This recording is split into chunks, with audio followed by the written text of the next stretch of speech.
Hello everybody. आप सभी का मेरे चैनल फिजिक्स की क्लास में स्वागत है। आज हम system of particles and rotational motion chapter से moment of inertia, rotational kinetic energy and radius of gyration की स्टडी करेंगे। मोमेंट ऑफ इनर्शिया, अगर कोई बॉडी, कोई ऑब्जेक्ट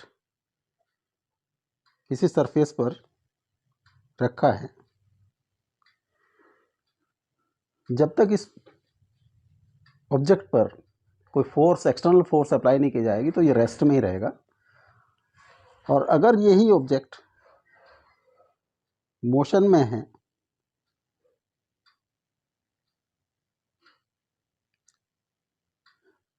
सपोज v वेलोसिटी से मोशन कर रहा है लेफ्ट टू राइट, तो ये v वेलोसिटी से ही मोशन करता रहेगा तब तक कि इस पर कोई एक्सटर्नल फोर्स हम अप्लाई ना करते। तो जिस प्रॉपर्टी के कारण ये ऑब्जेक्ट रेस्ट में रहता है या सिमिलर वेलोसिटी से मूव करता रहता है in the absence of external force, वो प्रॉपर्टी इस ऑब्जेक्ट का इनर्शिया कहलाती है। इसी प्रकार अगर कोई रोटेशनल मोशन है, अगर कोई ऑब्जेक्ट, सपोज ये ऑब्जेक्ट है, ये किसी एक्सिस के अलोंग रोटेट कराना चाहते हैं, मान लिया at present it is at rest, तो ये रेस्ट में ही रहेगा जब तक कि हम इस पर कोई एक्सटर्नल टॉर्क ना लगाएं। इसी तरह से अगर ये मूव कर रहा है, मान लिया ये ओमेगा एंगुलर वेलोसिटी से मूव कर रहा है, रोटेट कर रहा है, तो ये ओमेगा एंगुलर वेलोसिटी से रोटेट करता रहेगा जब तक कि इस पर कोई एक्सटर्नल टॉर्क ना लगे। तो जो रोटेशनल मोशन, जिस प्रॉपर्टी के कारण जो ऑब्जेक्ट रोटेट नहीं करता है, अगर ये रेस्ट में है, स्वयं सेल्फ रोटेट नहीं करता है, और अगर ये किसी एंगुलर वेलोसिटी से रोटेट कर रहा है तो वो एंगुलर वेलोसिटी चेंज नहीं होती है। तो जो प्रॉपर्टी होती है ऑब्जेक्ट की, उसको हम मोमेंट ऑफ इनर्शिया या इनर्शिया ऑफ रोटेशन कहते हैं। इनर्शिया ऑफ रोटेशन की जो वैल्यू होती है, वो जो ऑब्जेक्ट जिन कंस्टिट्यूएंट पार्टिकल से बना है, उन पार्टिकल्स के पर्टिकुलर पार्टिकल के मास को उस पार्टिकल की perpendicular distance from the axis जिसके अलोंग हमें इनर्शिया निकालना है, उस डिस्टेंस के स्क्वायर का मल्टीप्लिकेशन, और इस तरह से सभी पार्टिकल्स की जो मास और परपेंडिकुलर डिस्टेंस के स्क्वायर का मल्टीप्लिकेशन आता है, उसको अगर हम ऐड कर दें, सम अप कर दें, तो वो इनर्शिया कहलाता है, मोमेंट ऑफ इनर्शिया कहलाता है। सपोज एक कोई ऑब्जेक्ट है, किसी एक्सिस के अलोंग ये रोटेट करता है, इसके कंस्टिट्यूएंट्स पार्ट हैं, मान लिया 1, particle number 2, 3, 4 and so on. Particle number 1 की मास मान लिया m1, m2 का m2 एंड 3 का m3 एंड 4 का m4 है। इस तरह से बहुत सारे पार्टिकल से मिलकर बनाए ऑब्जेक्ट जो है, और this is axis of rotation.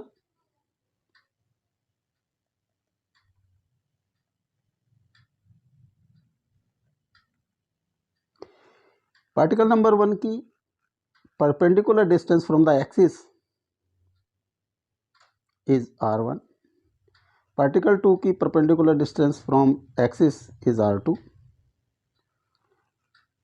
Particle 3 की perpendicular distance is r3 and 4 की r4।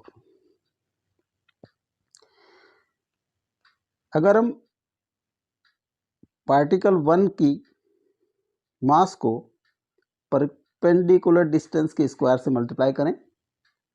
इसी तरह से पार्टिकल 2 के मास को परपेंडिकुलर डिस्टेंस से के स्क्वायर से मल्टीप्लाई करें एंड सो ऑन। सभी पार्टिकल्स के मास को perpendicular distance from the axis of rotation से मल्टीप्लाई करके अगर उनको सम अप कर दें तो ये आता है मोमेंट ऑफ इनर्शिया।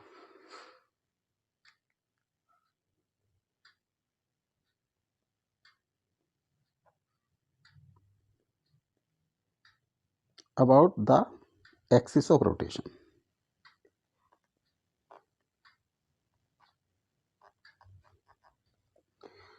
इस तरह से इस पर्टिकुलर एक्सिस ऑफ रोटेशन के जो अबाउट मोमेंट ऑफ इनर्शिया है, पर्टिकुलर पार्टिकल का mass into perpendicular distance from the axis का square, mass into perpendicular distance from the axis का स्क्वायर एंड सो ऑन। इस तरह से हम सबको सम अप कर दें तो ये हमारा moment of inertia about the axis of rotation आता है। अगर इसको हम आई से डिनोट करें तो ये इसको हम लिख सकते हैं summation of M I R I का square where I is equal 1, I is equal to N. सभी पार्टिकल्स जिनसे वो बना है पर्टिकुलर ऑब्जेक्ट, उनके मास को करस्पॉन्डिंग डिस्टेंस के स्क्वायर से अगर मल्टीप्लाई करेंगे तो ये हमारा मोमेंट ऑफ इनर्शिया आता है। जो यूनिट है moment of inertia, unit of moment of inertia is equal to unit of mass into unit of distance का square. Unit of mass KG, distance metre square. This is the ऐसा unit of M I.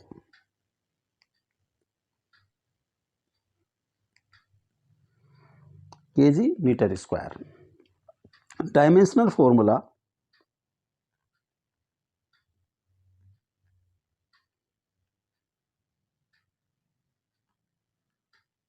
of moment of inertia is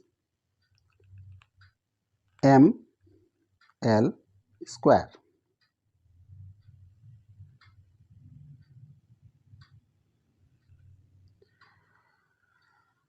अगर uniformly distributed mass है, मतलब कोई object है उसका uniformly distributed mass है, तो उस कंडीशन में हमारा जो आई होता है उसका फॉर्मूला आता है integration r square d M.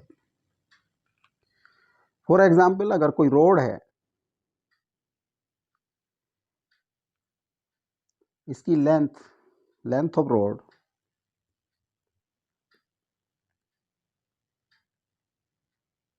Is equal to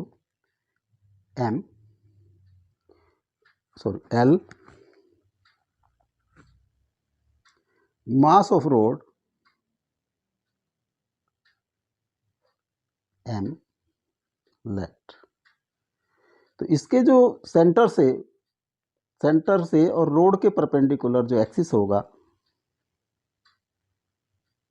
उसके अलोंग अगर हम आई एक्स लें तो उसको निकालने के लिए हम कोई एक पर्टिकुलर बहुत ही स्मॉल डिस्टेंस हम एक्स डिस्टेंस पर यहाँ से एक स्मॉल डिस्टेंस एक्स एज्यूम करते हैं। तो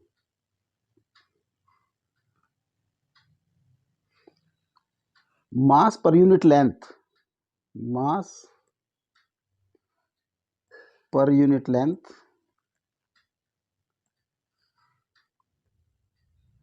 is equal to m by l। mass of small length dx is equal to m dx by l। इसको हम dm डिनोट कर दें। तो इन mi जो होगा वो होगा एक्स स्क्वायर dm, और इसका इंटीग्रेशन हम इधर हम पॉजिटिव लें तो ये L/2 है और ये -L/2, तो -L/2 टू L/2,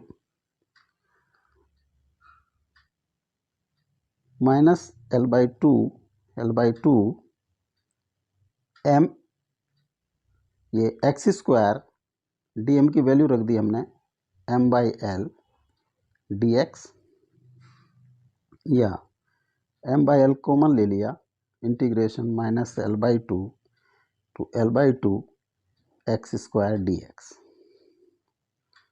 इसका इंटीग्रेशन होगा m/l x³/3 L/2 -L/2, तो i हो जाएगा m/l L/2 का क्यूब बाई 3 माइनस L/2 का क्यूब बाई 3, m/l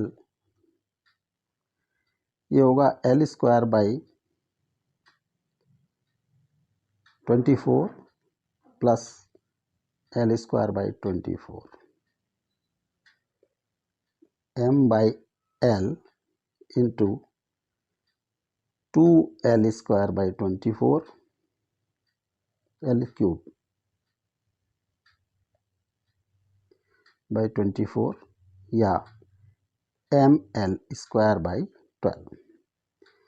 जो moment of inertia of road about the axis, perpendicular that is perpendicular to the road and passes through its center is ml square by 12। इस तरह से जो distributed है, uniformly distributed mass है, उसका हम integrate करके जो है मोमेंट ऑफ इनर्शिया कैलकुलेट कर सकते हैं। अब रोटेशनल काइनेटिक एनर्जी,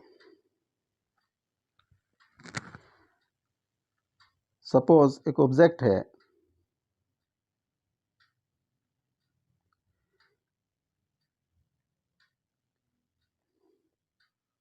ये इस एक्सिस मान ले, इसको जेड एक्सिस मान ले, इसके अलोंग ओमेगा रोटेशनल जो एंगुलर स्पीड है, एंगुलर वेलोसिटी है, उससे ये रोटेट कर रहा है। इसके कंस्टिट्यूएंट पार्टिकल्स होंगे, मान लिया पार्टिकल 1 2 3 4 इस तरह से, मान लिया इनकी डिस्टेंस, परपेंडिकुलर डिस्टेंस r1, इसकी perpendicular distance r2, r3 and r4, mass m1 m2 m3 and m4। अगर हम पार्टिकल नंबर 1 को देखें, जब ये पूरा जो हमारा ऑब्जेक्ट है ये ओमेगा एंगुलर वेलोसिटी से रोटेट कर रहा है, तो इसका हर पार्टिकल, प्रत्येक पार्टिकल जो है ओमेगा वेलोसिटी से रोटेट करेगा। तो rotational velocity of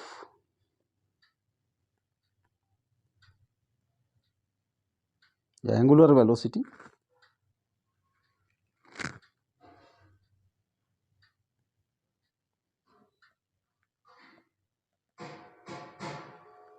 of each particle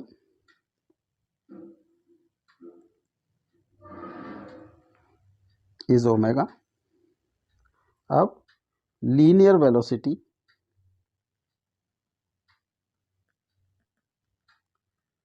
of particle number 1,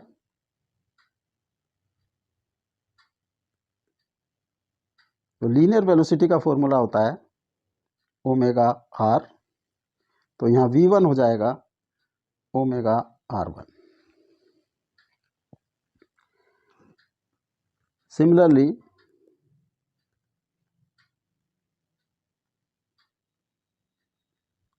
velocity of particle number 2 होगा r2, omega r2, v3 particle number 3 omega r3, v4 omega R4 and so on.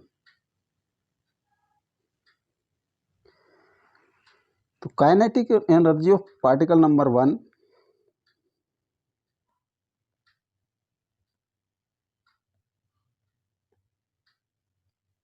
इसको मान लिया हमने KE1 से denote करें।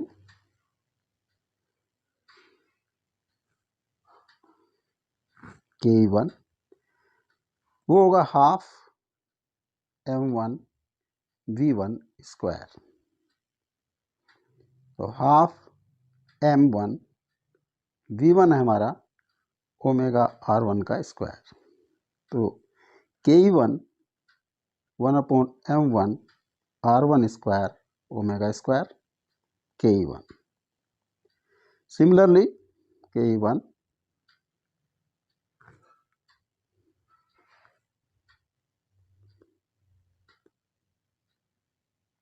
kinetic energy of particle number 2 KE2 is half m2 R2 square omega square KE3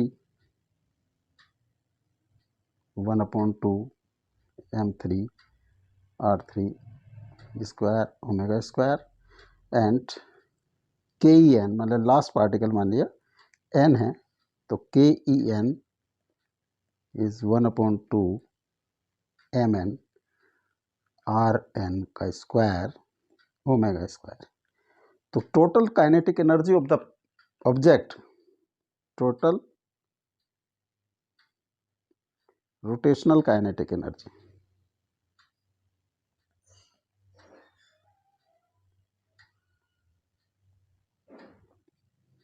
kinetic energy of object is equal to KE1 plus KE2 plus KE3 plus KEN। ये है half m1 R1 square omega square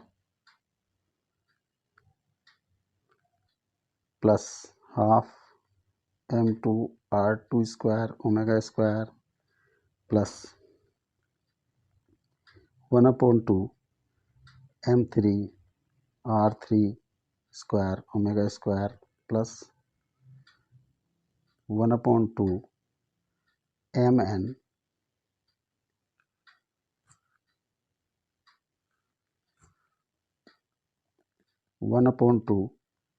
mn Rn का square omega square. सभी में half omega square common है, इसको हमने bracket के बाहर लिखा और ये m1 R1 square plus m2 R2 square plus m3 R3 square plus plus mn Rn का स्क्वायर ओमेगा स्क्वायर। तो ब्रैकेट के अंदर है this is inertia, moment of inertia half I omega square. तो रोटेशनल काइनेटिक एनर्जी का formula आ गया half I omega square. अब है रेडियस ऑफ जायरेशन।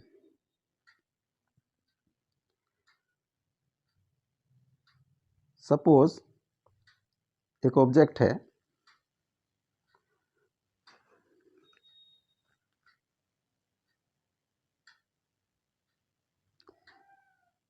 इसका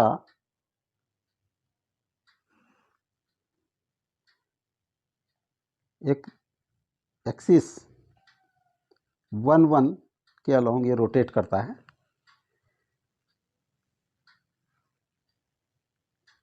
तो जो moment of inertia with moment of inertia with respect to axis 1 let ये मान लिया I है। total mass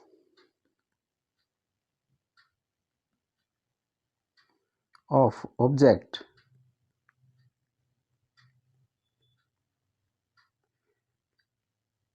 may be assumed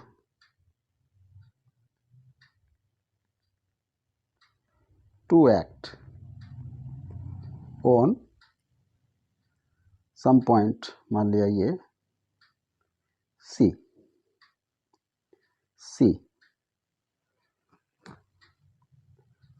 and total mass of object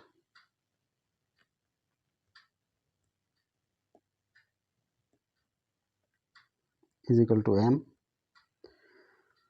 तो जो इनर्शिया होगा और distance from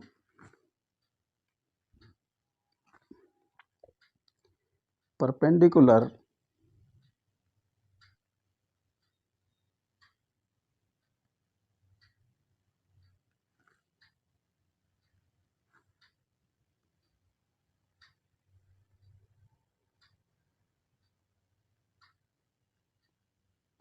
distance of C from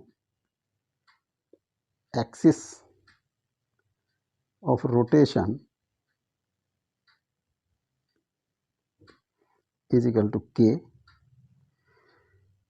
then I if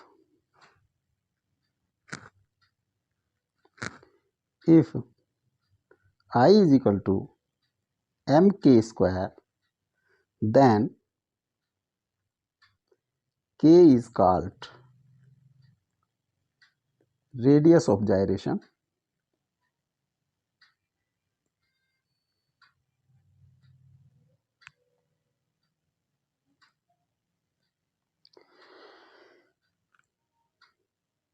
तो radius of gyration जो एक्सिस ऑफ रोटेशन है, परपेंडिकुलर डिस्टेंस है, जो जिसके स्क्वायर को अगर टोटल मास से मल्टीप्लाई कर दें तो जो एक्सिस ऑफ रोटेशन है उसके अलोंग जो उसके अबाउट जो moment of inertia of object का है उसके इक्वल होता है, यानी कि I is equal to M K square, then K is radius of gyration. K को हम कैलकुलेट कर सकते हैं, K is equal to I by M under root. अब थ्योरम ऑफ परपेंडिकुलर एक्सिस, अगर कोई लेमिना है 2 डायमेंशनल जो ऑब्जेक्ट्स होते हैं उनको हम लेमिना कहते हैं। 2 dimension that have length and breadth, और जो हाइट है या डेप्थ है या थिकनेस है वो इन comparison of light and length and breadth is very small. जैसे फॉर एग्जांपल पेपर या टाइल, क्योंकि पेपर की थिकनेस बहुत कम होती है और इसी तरह से टाइल की thickness in comparison of the length and breadth is small, then it is lamina. तो लेमिना के केस में अगर लेमिना है, अगर कोई लेमिनर स्ट्रक्चर है, लेमिनर ऑब्जेक्ट है, तो थ्योरम ऑफ परपेंडिकुलर एक्सिस, मान लिया कोई भी लेमिनर ऑब्जेक्ट है, तो ये परपेंडिकुलर थ्योरम ये कहती है कि इसके अगर सेंटर ऑफ मास से पास होने वाला एक्सिस और इसके परपेंडिकुलर टू द लेमिना, मान लिया ये हम जेड एक्सिस से डिनोट करें, इसके अलोंग जो जेड जो this is centre of mass CM, जो लेमिनर ऑब्जेक्ट है उसके सेंटर ऑफ मास से और लेमिना के जो प्लेन है उसके परपेंडिकुलर जो एक्सिस होता है उसके अलोंग जो उसके अबाउट जो मोमेंट ऑफ इनर्शिया होता है वो ऐसे 2 एक्सिस के अलोंग मोमेंट ऑफ इनर्शिया के सम के इक्वल होता है जो सेंटर ऑफ मास से जाते हो और इसके लेमिना के प्लेन में हो और एक दूसरे को 90 डिग्री पे क्रॉस करते हैं। मान लिया इसको 1 1 हम दे, ये 2 2 एक्सिस है, तो जो I X X I Z Z होगा that will be equal I 1 1 plus I 2 2। अगर ये एक्स एक्सिस के अलोंग होते, एक्स और वाई के अलोंग होते, मान लिया this is X axis and this is y axis, x x and y y। तो इसको हम लिख सकते थे I Z Z is equal to I X X plus I Y Y. तो इस लेमिना जो परपेंडिकुलर एक्सिस की जो कंडीशन है, सबसे पहले जेड जेड एक्सिस, जो Z Z axis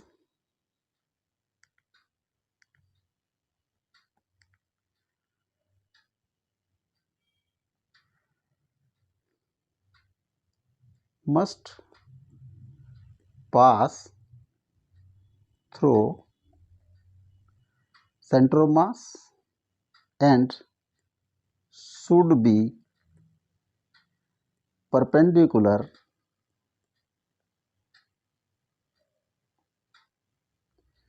to the plane of lamina. यानी कि जो हमारा आई ये जेड जेड एक्सिस है, वो कंडीशन है उसकी कि वो सीएम से पास हो, सेंटर ऑफ मास से, और should be perpendicular to the plane of the lamina. अब जो दो एक्सिस, टू एक्सिस,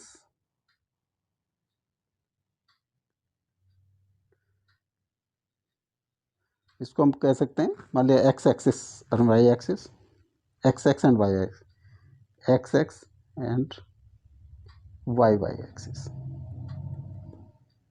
इनकी कंडीशन क्या है? Number 1 should be in the plane of lamina, lamina के प्लेन में हो, cross each other at 90 degree at centre of mass. यानी कि वो एक दूसरे को 90 डिग्री पे सेंटर ऑफ मास पे क्रॉस करते हैं। जो सबसे पहले जो आई जेड जेड एक्सिस है, उसकी कंडीशन है कि वो लेमिना के परपेंडिकुलर होगा और सेंटर ऑफ मास से जाएगा। जो दो एक्सिस हैं वो लेमिना के प्लेन में हो और दोनों 90 डिग्री पे सेंटर ऑफ मास पॉइंट पे काटते हो, तब तो जो आई जेड जेड होगा वो आई X X plus I Y Y के इक्वल होगा।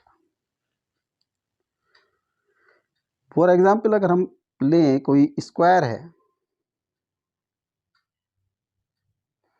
यहाँ पे कोई एक्सिस है जो परपेंडिकुलर टू द लेमिना है, तो इसके ये दिस इज स्क्वायर लेमिना।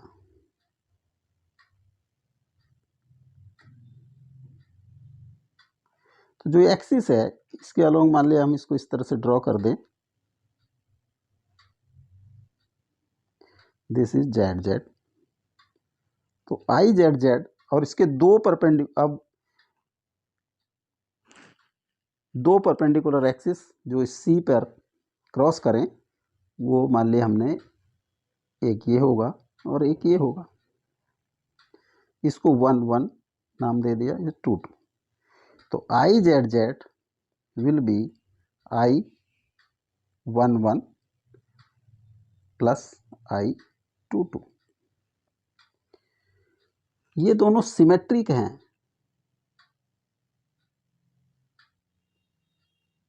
आई 1 1 और आई 2 2। तो ये बोथ विल बी इक्वल। इनको हम लिख सकते हैं आई 2 आई 1 1 या 2 I22। इस तरह से हम I11 की वैल्यू निकाल सकते हैं। अगर इन्हीं को हम क्रॉस करा दें रेक्टेंगल से, तो रेक्टेंगल भी स्क्वायर में जो है 90 डिग्री पे एक दूसरे को क्रॉस करते हैं। मान लीजिए ये 3 3 है और ये 4 4 है, तो जो IZ होगा वो I33 प्लस I44 भी होगा, यानी कि हम इसको लिख सकते हैं 2I33 इक्वल टू 2I44। इस तरह से जो हमने फिगर में दिखाया I11, I22 और I33, I44, जो इनके अलोंग जो मोमेंट ऑफ इनर्शिया होगा स्क्वायर लेमिना में, वो इक्वल होगा। Theorem of parallel axis.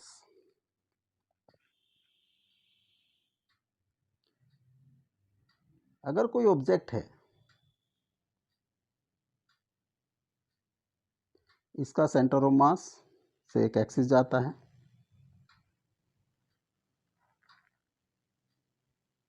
इसको मान लिया CC हम कहें। कोई अनोदर एक्सिस है जिसके अलोंग हमें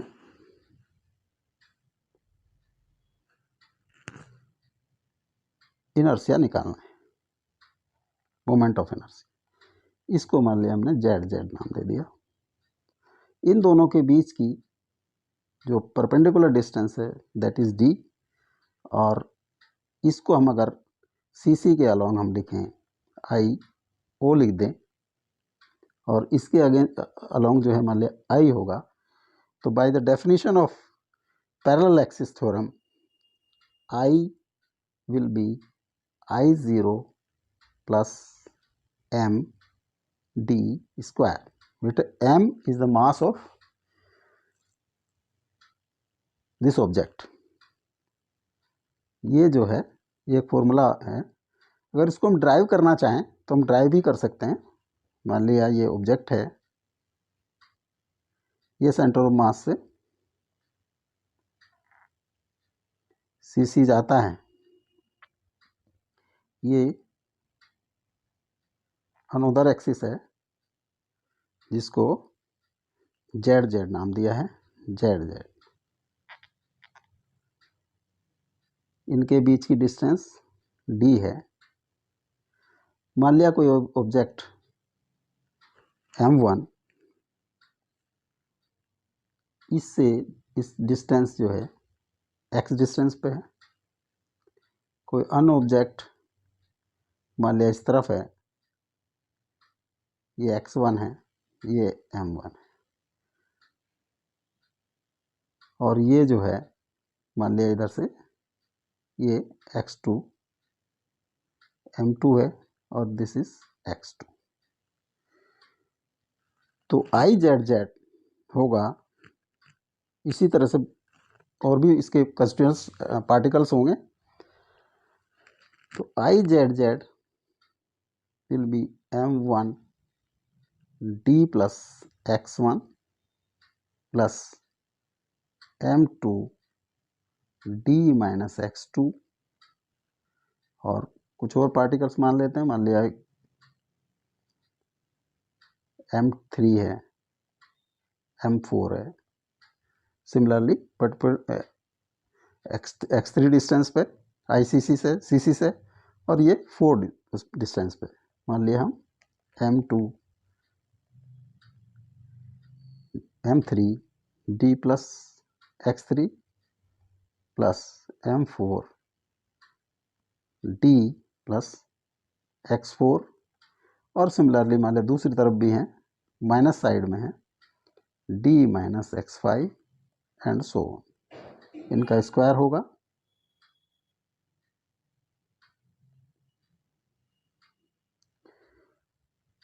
इसको हम कैलकुलेट करते हैं। M1 इसका स्क्वायर ओपन कर दिया, T square X1 square plus 2D X1 plus M2 D square plus X2 square minus 2M2 X2 plus M3 D square plus X3 3 का square plus 2m3x3 plus m4 D square plus x4 का square plus 2m4x4 plus m5 D square plus x की power x5 का square minus 2m4x5 and so इनको सबको add कर दें हम और डी स्क्वायर वाली फिगर एक तरफ ले लें, एक्स स्क्वायर वाली फिगर एक तरफ ले लें और डी एक्स वाली फिगर एक तरफ ले लें एक ब्रैकेट में। तो ये आता है आई Z Z will B m1 D square plus m2 D square plus so on और m1 x1 square plus m2 x2 square plus so on plus 2 ये m2d m1 x1 plus m2 x2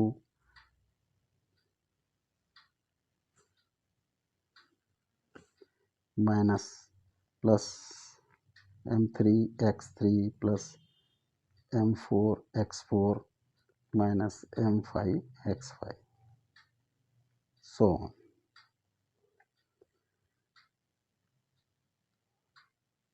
इसको हम लिख सकते हैं m1 plus m2 plus m3 plus plus D square, second bracket हो जाएगा m1 x1 square plus m2 x2 square plus 2d m1 x1 minus m2 x2 plus m3 x3 plus m4 x4 minus m5 x5 plus this is total mass m D square plus ये mass into distance from CC का square from CC axis mass into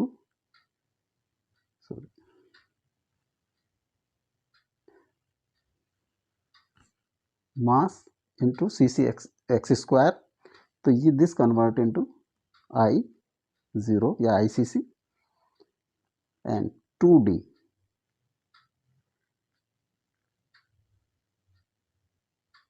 जो CC जो distances हैं वो CC से हैं, centre of mass से हैं, तो इनको क्यूमुलेट जब मास इंटू डिस्टेंस करेंगे तो इनका क्यूमुलेशन 0 आएगा। तो ये जो है आई Z Z will B I0 plus MD square. इस तरह से हम डेरिवेट हो जाता है ये फॉर्मूला।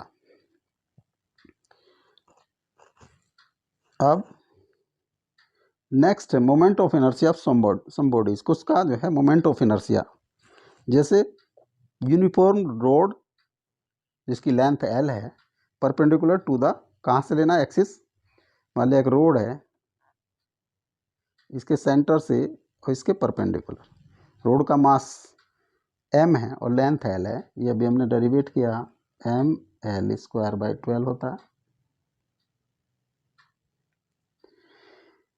ये रेक्टेंगुलर लेमिना है, this is rectangular lamina,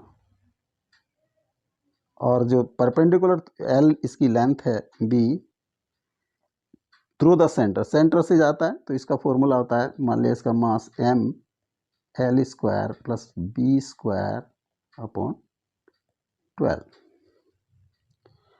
next है uniform circular ring, this is ring जिसकी रेडियस R है, मास m है, सेंटर और through it centre perpendicular to the plane, तो इसका होता है m R square. Uniform circular ring of radius R along diameter, ये रिंग है डायमीटर के अलॉन्ग, ये होता है mr²/2। यूनिफॉर्म सर्कुलर डिस्क, एक डिस्क है जैसे डिस्क, और इसके परपेंडिकुलर टू द एक्सिस, इसका होता है mr²/2। Uniform disc along diameter, disc है, इसके डायमीटर के अलोंग ये होता है mr²/4। होलो सिलेंडर, ये होलो सिलेंडर है,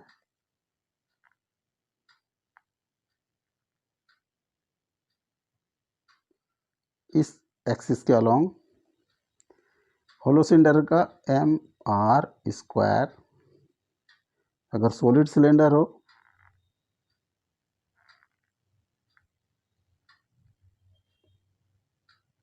दिस इज सॉलिड सिलेंडर, इसका होता है mr²/2। होलो स्फेयर, ये होलो स्फेयर है, इसका डायमीटर के अलोंग 2/3 mr²। सॉलिड स्फेयर, अगर कोई सॉलिड स्फेयर है, इसका डायमीटर के अलोंग जो मोमेंट ऑफ इनर्शिया 2/5 mr²। इस तरह से ये कुछ फॉर्मूला थे। अब जो torque and moment of inertia, torque और मोमेंट ऑफ इनर्शिया में क्या रिलेशन होता है। सपोज एक ये बॉडी है, ये एक एक्सिस के अलोंग रोटेट कर रही है और इसका एंगुलर एक्सेलरेशन अल्फा है।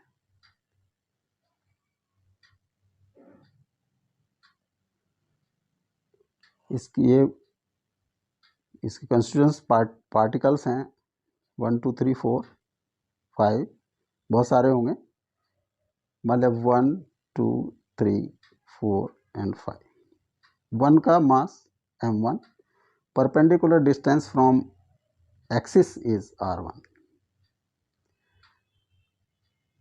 तो अगर consider particle 1,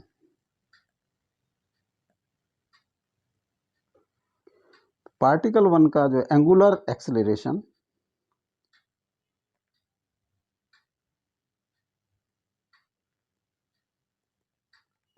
is equal to alpha. तो linear acceleration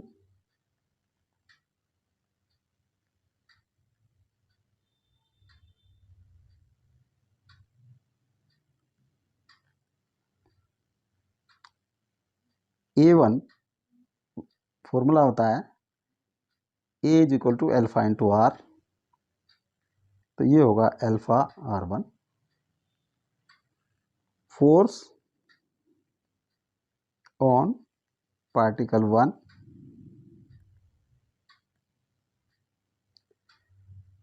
Newton second law,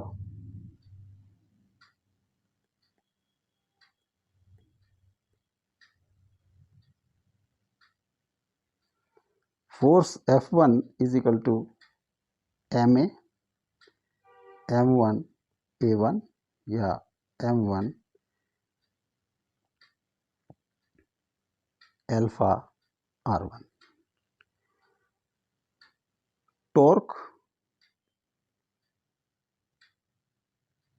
और मोमेंट ऑफ फोर्स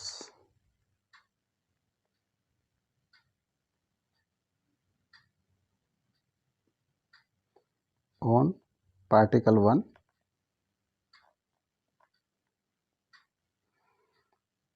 फॉर्मूला होता है r cross f, distance into force. तो अगर इसको टो 1 से डिनोट करें तो ये होगा r1 इंटू f1 या r1 into m1 alpha r1 या m1 r1 square alpha, tau 1. Similarly,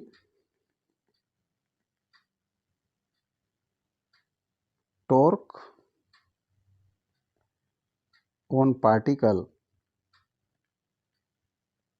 2 tau 2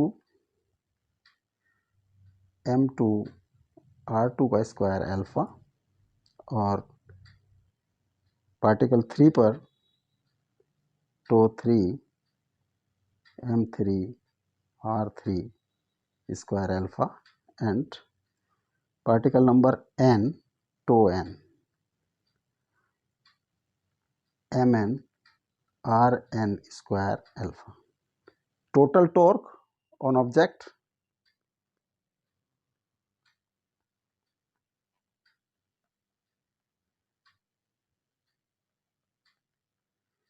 tau is equal to tau 1 plus tau 2 plus tau n m1 r1 square alpha plus m2 r2 square alpha plus mn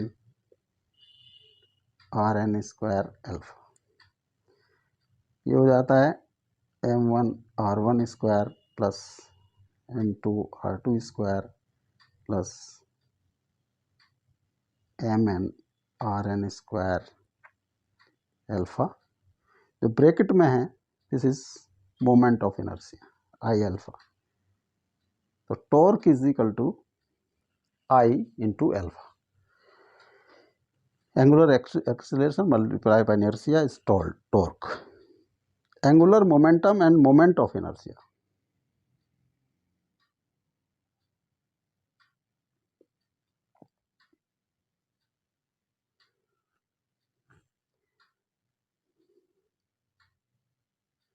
suppose एक object है, ये axis 1 के along omega angular velocity से rotate कर रहा है. इसका जो भी पार्टिकल्स होंगे, कंस्टिट्यूएंट पार्टिकल होंगे, सभी ओमेगा वेलोसिटी से रोटेट करेंगे. मान लिया इसके कुछ पार्टिकल्स हैं 1 2 3 4 5.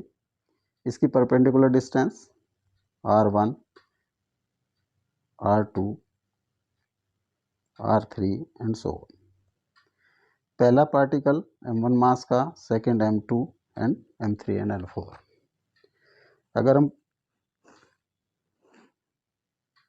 First particle number 1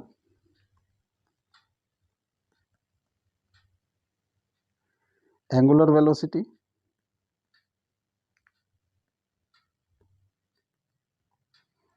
is equal to omega. Linear velocity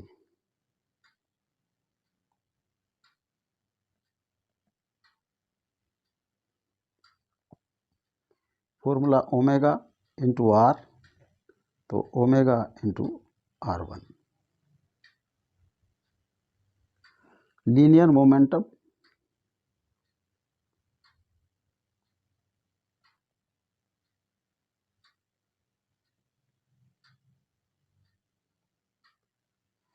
is equal to m1 v1 m1 omega r1. Moment of linear momentum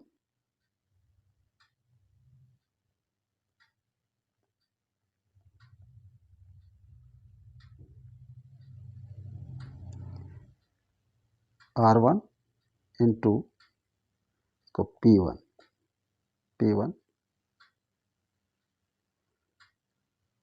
r1 into m1 omega r1 या m1 r1 square omega. Similarly,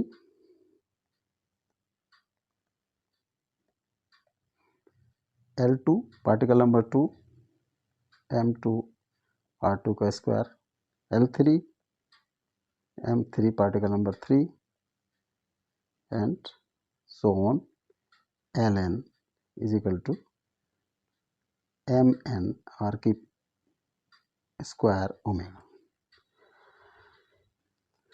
अब angular momentum, total angular momentum,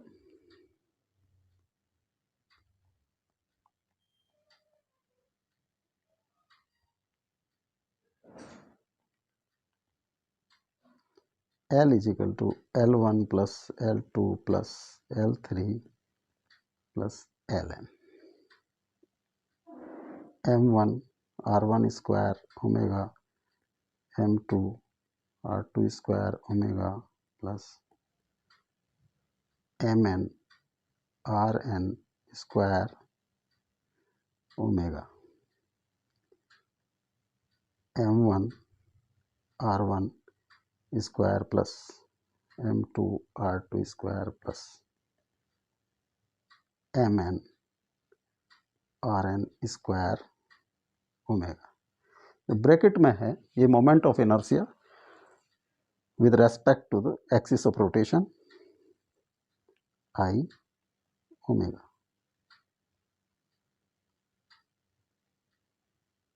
L moment of angular, जो angular momentum है वो L is equal to I omega. अब ये AIPMT 2011 का question है। The instantaneous angular position of a point on a rotating wheel is given by theta is equal to 2t⁻³ - 6t square. The torque on the wheel becomes 0 at t, किस 0.5 second, 0.25 second, 0.2 second and 1 second. जो torque होता है,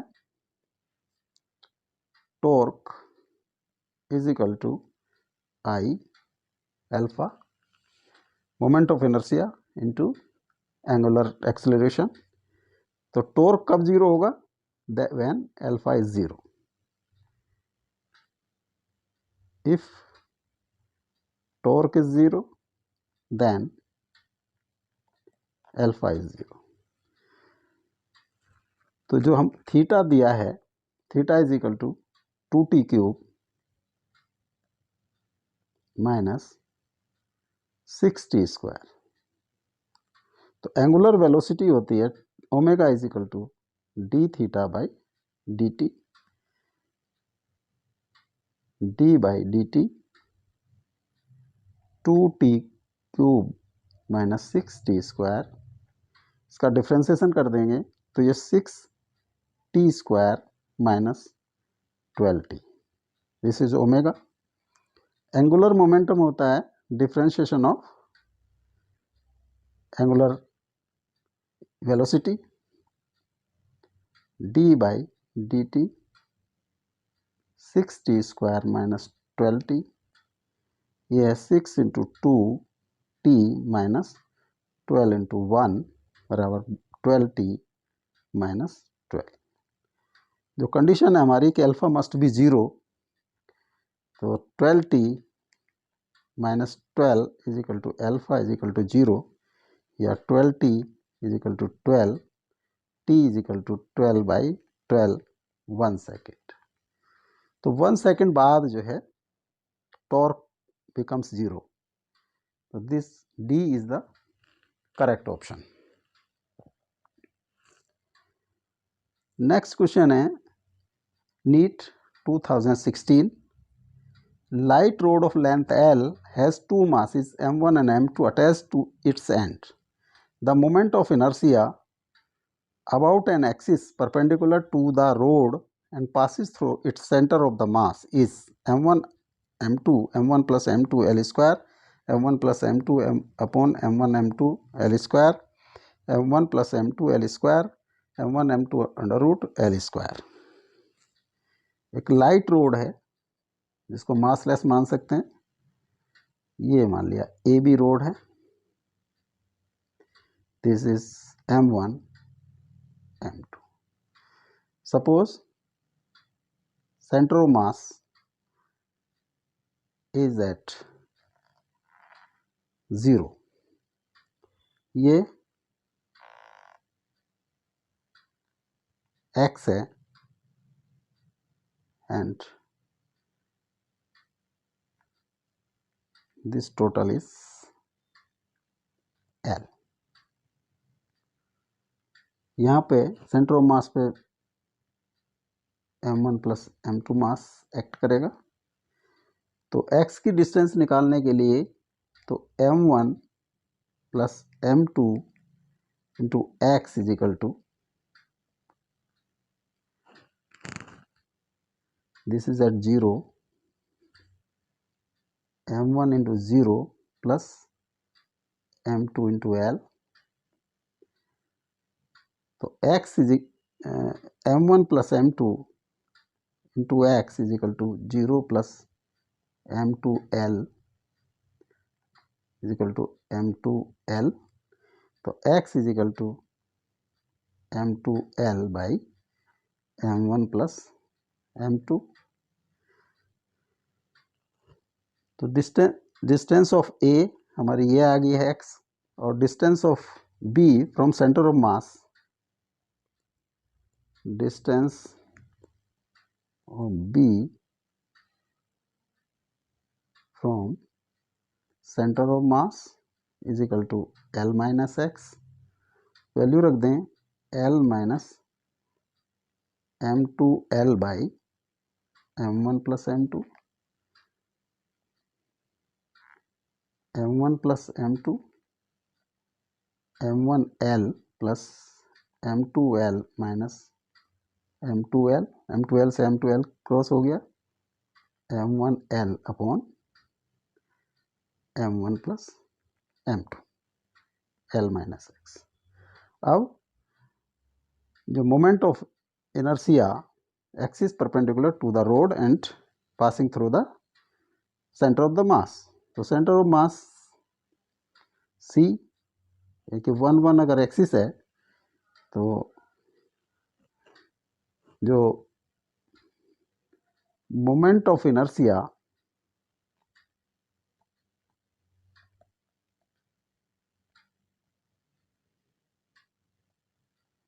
about axis 1 I is equal to, जो mass m1 की distance x है तो m1 x square, और m2 की डिस्टेंस है वो है L माइनस एक्स का स्क्वायर। यहाँ पर वैल्यू पुट कर देते हैं, m1 x की वैल्यू है m2L by m1 plus m2 का स्क्वायर प्लस m2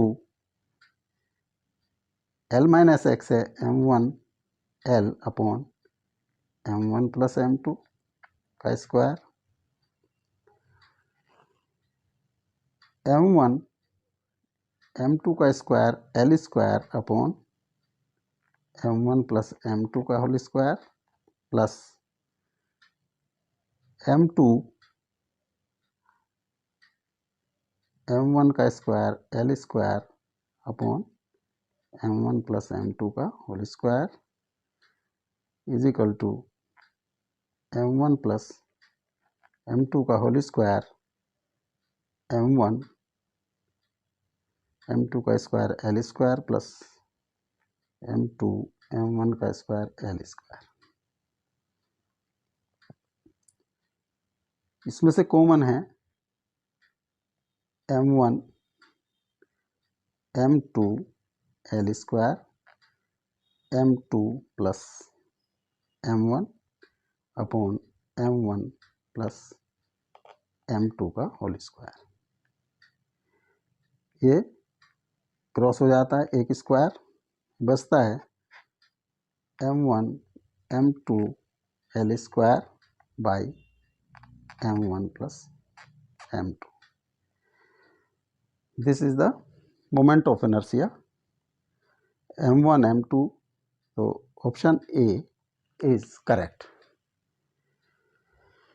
अब जो नेक्स्ट वीडियो होगी वो होगा rolling motion, kinetic energy of rolling motion, motion of cylinder rolling without slipping on an inclined plane, analog between linear motion and rotational motion. Thank you.